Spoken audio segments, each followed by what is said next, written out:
Hey there, YouTube. This is Casper A7 again, going with my part 2 of the Frog and Lancer Frog explanations. Because today we're going to go ahead with basically the entirety of the rest of the Frog engine. None of them are equally as complicated as Swap Frog himself, so I can actually kind of go through them pretty quickly. First off, we have Dupe Frog. And it begins with the text, "This card's name is treated as Death Frog while it's face up on the field." And unless you're running a Death Frog variant, you ignore that part of the card text. So we'll move on. The opponent cannot select another monster as an attack target. And this is pretty good to note because it can protect weaker monsters. Like you can play a face-up like Slushy or face-up Poison Draw Frog or something like next to it and leave it on the field. If the opponent only has one monster, they can attack the Dupe Frog. But mostly this comes into play because two Dupe Frogs make an attack lock on the field due to this effect, as each of the two Dupe Frogs protect each other by each detracting the attack to itself, and your opponent can't attack two monsters at once, so it creates a lock. There's not much else about that effect, so we'll move on. When this card is sent from the field to the graveyard, you can add one frog monster, except for Dupe Frog or Frog the Jam, from your deck or your graveyard to your hand. Now this is the important part of Dupe Frog. This is why you run 3. It is your main searcher, and now only searcher, for Swap Frog. As well as you can search for other frogs, namely Poison Draw Frog and Treeborn Frog, if you already have a Swap Frog in hand, or for some reason you just wanted to get those other two to your hand. It is a when you can effect and therefore can miss timing. If you use it for any sort of summon, like a tribute, a synchro, an Xyz summon, etc., or use it for a cost for a card, it misses its timing. If it is sent to the graveyard in the middle of the chain, or before an effect is fully resolved, essentially, if Dupe Frog being sent to the graveyard is not the last thing that happens, it will miss its timing. Regardless, it's still good. It can be destroyed by battle, destroyed by card effects, and get you your swap. Make a note that Dupe Frog can get frogs back from the graveyard as well as the deck. Now this is pretty good late game, as Dupe Frog will get its effect while attached to Sea Lancer, which we'll get into the next video if you don't exactly understand Sea Lancer. But you can search for swap frogs or whatever from your graveyard and add them to your hand if you have used your entire frog edge onto your deck, which does happen more often than you think it would happen. But that's pretty much Dupe Frog. There's not much more than that. That's probably the biggest one that we have to do out of here is just Dupe, just because of those few effects. But moving on to Ronin Totem. Again, just like Dupe Frog, it has this card's name is treated as Death Frog while face up on the field. And again, like I said, you won't pay attention to that effect unless you're running a Death Frog variant. Next one, you can remove from play one frog monster in your graveyard except for Frog the Jam to special summon this card from your graveyard. Now this effect is your main way of banishing frogs for Sea Lancer, your main way to make rank 2 Xyz, and your main way of tributing outside of Treeborn Frog.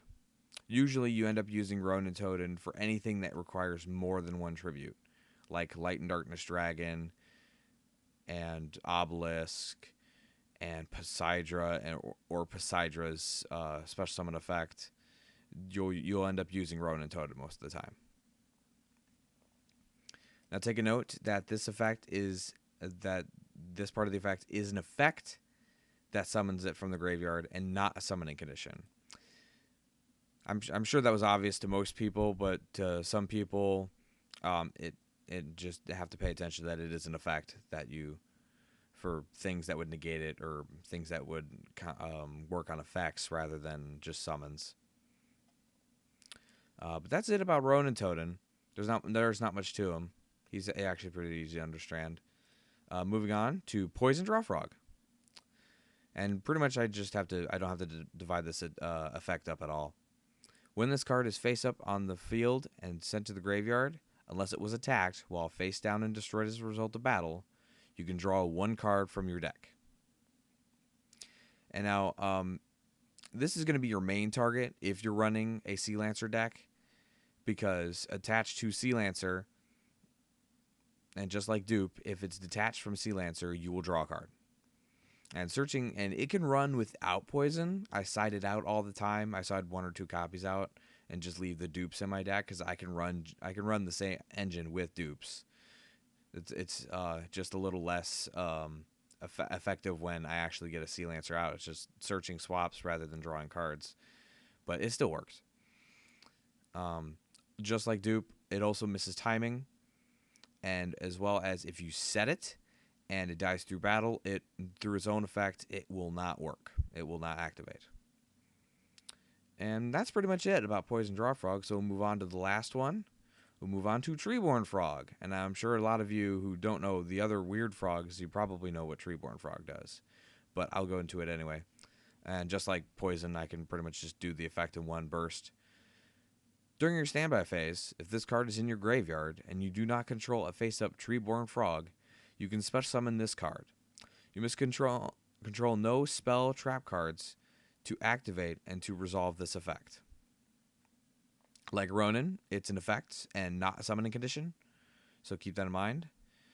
And really the main thing you need to know about Treeborn Frog that's not obvious is that as long as you, the player, are still in your own standby phase, your back row is still clear of cards, and you don't have any face-up spells and traps, even in the field spell zone, and there isn't a face-up Treeborn Frog already on the field, you can summon Treeborn. Even if you had summoned it once per turn. Summoned once before in the turn.